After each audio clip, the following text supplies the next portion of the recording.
At least 7 suspected undocumented foreign nationals have been arrested by police in Diepsloot. The area is calm but tense following protests earlier today when police fired stun grenades and rubber bullets. Residents in the area are frustrated over the high crime levels and the local police is in action. Police Minister Becky Cele and the new National Police Commissioner visited the areas today. But residents say they're sick and tired of the minister's empty promises. Reporter Pule Letshwiti-Jones is on the ground, as he has been for some time now, and joins us for an update. Pule, thanks for being on the move as always. The minister did go as far as saying, I believe today, that they have failed in that they, to a certain extent, took their eye off the ball being Diepsloot, and them now sitting with the situation that we saw that really bubbled over throughout the day. Good evening, Marcel, and those are just the repercussions of what we witnessed today.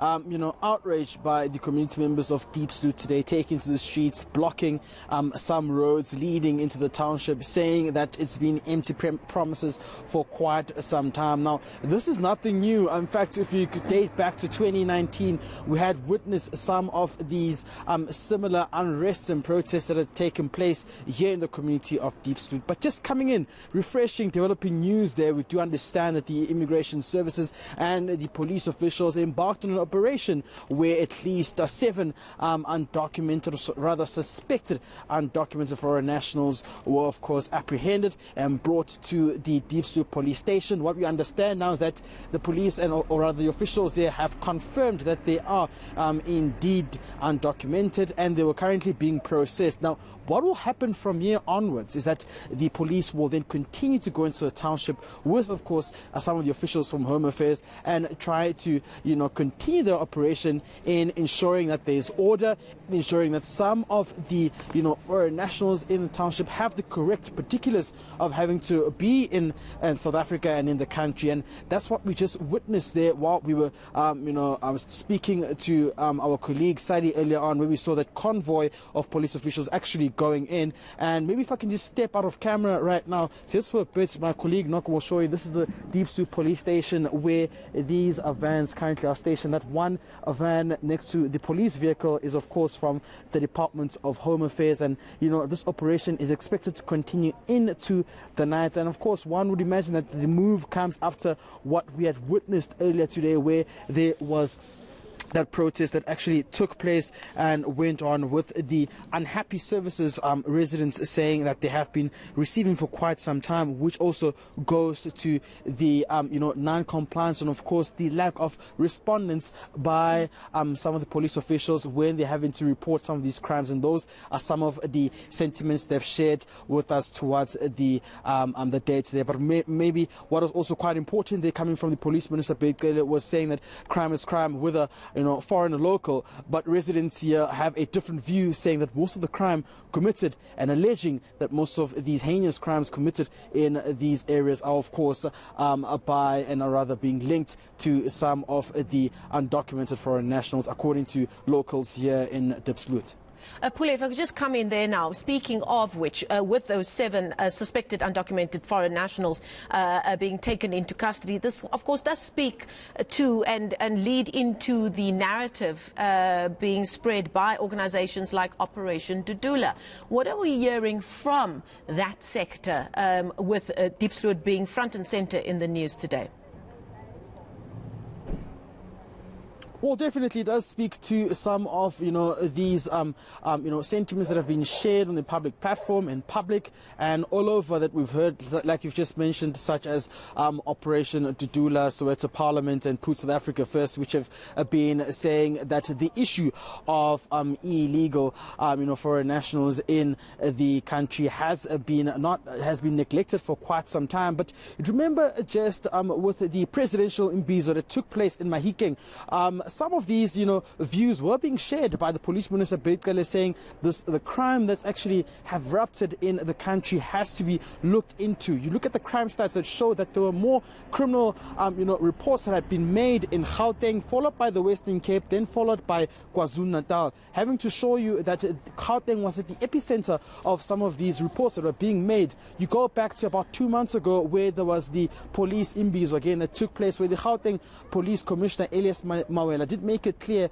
that, the conviction rate was something they actually had to look into as police officials in terms of, some of those cases having to go on trial and be successful when having to prosecute some of these alleged dangerous criminals. And the narrative that has been pushed out there by some of these lobby groups goes on to show that government has to go back to the drawing board and ensure that they tackle this issue. This issue is from the root cause, starting with ensuring that the borders in the country are very safe and that they can curb, the transgression that has been linked to some of the undocumented foreign nationals coming into the country illegally so.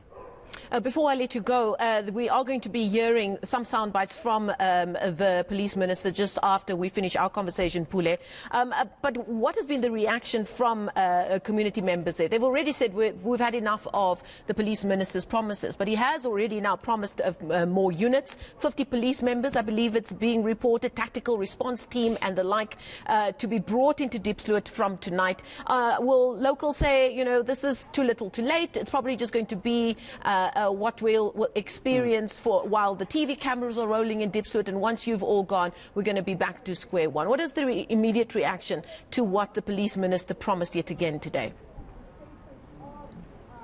Definitely, Masal. I don't know if we've got more time. Actually, I'll give you a view of what some of the foreign nationals residing in Diepsloot have to say about the protest that took place today. But speaking of reaction, I think at the core of this issue has been a matter of consistency to say that yes, you may promise to dispatch a task team or 50 units, but how long will they be present in this community that we reside in? Because they're of the view that while this dispatch may take place 2 months down the line, police visibility will not be there as well. So these are some of the issues that some of these community members have raised, and to the core of it all, they've called upon the Minister of Police to actually take swift action in terms of ensuring that there's accountability. We do now know that some of the various stakeholders, including the Minister of Home Affairs, Aaron Motsoaledi, will be here in the community to address some of these issues here. He's been quite very vocal about the issues of undocumented foreign nationals. But I'm just going to try rope in one of the foreign nationals who are here today to speak to us about their safety and what they realize about this protest. I'm going to keep it quite short, myself, because I know we don't have enough time on air. But thank you very much, my brother. So you were speaking to us earlier on and you saw what happened today. There were protests taking place in the area. Do you feel safe? No, not at all. My name is Lawrence. I'm from Ethiopia, and I'm not feeling so better because our situation here, every time when the strike is happening, they are busy breaking our shop and they are busy burning our shop, and this what is happening here. And we are none of these people. Undocumented people, yeah, they have a right to do so, but we are documented people. We have a right to live and we have a right to operate in a situation of in a location where we are in here in number 2. I actually live in number 2 here, and our brothers are here in Diepsloot. Every time we are not at all safe. The situation is they are very even they are fighting us back, and we are doing nothing here. We are just selling things. We are at the shop, we are at our supermarkets, but we are doing at all nothing, and we are not safe. We are really scared on these things of fighting and striking, and we are not fighting them back, and they are busy abusing us and they are busy beating us, and we are none of this. We cannot get they cannot get any answer fighting us, and we are doing nothing. Lawrence, some of the South African officials here and community members here say, you guys have taken their jobs, and then some of you guys are operating illegally in some of these shops. Do you agree with some of those views that have been shared by them? Not everyone is. Maybe I'm not sure at all. Some are, maybe they will be undocumented, but some are documented. Even mostly this shop around here, all are documented. I could say that because I've seen much more, maybe almost 70% shops are here documented. Yeah, we place ours as well. Thank you very much, Lawrence from Ethiopia. They're sharing his views there, Masal. Just some of those reactions coming on from those who are owning the shops here, who of course are not South African nationality, saying that from their side they believe that they're operating while being documented, but they believe that there are also those who are not documented, which accountability should be held against them. But what we are going to do now, Marcel, is to try and follow the police officials, and of course some of the officials from Home Affairs will be continuing their operation throughout the night to try and search for those illegal foreign nationals residing in this area, of course undocumentedly so. Pule Letshwiti-Jones there live for us in Diepsloot. Pule, thank you so much for bringing us that very important conversation with that gentleman who's from Ethiopia, who runs a shop. He says he is documented, and you could just hear the fear and the uncertainty in his voice. And these are the voices we also need to put the focus on, because these are the people making a living and are providing for community through their store. So very important there to hear his views and what they're living through right now as all of this plays out, not just in Diepsloot, but really in various communities across South Africa as well. We thank Pule and the team there for their work as they continue on over the next while.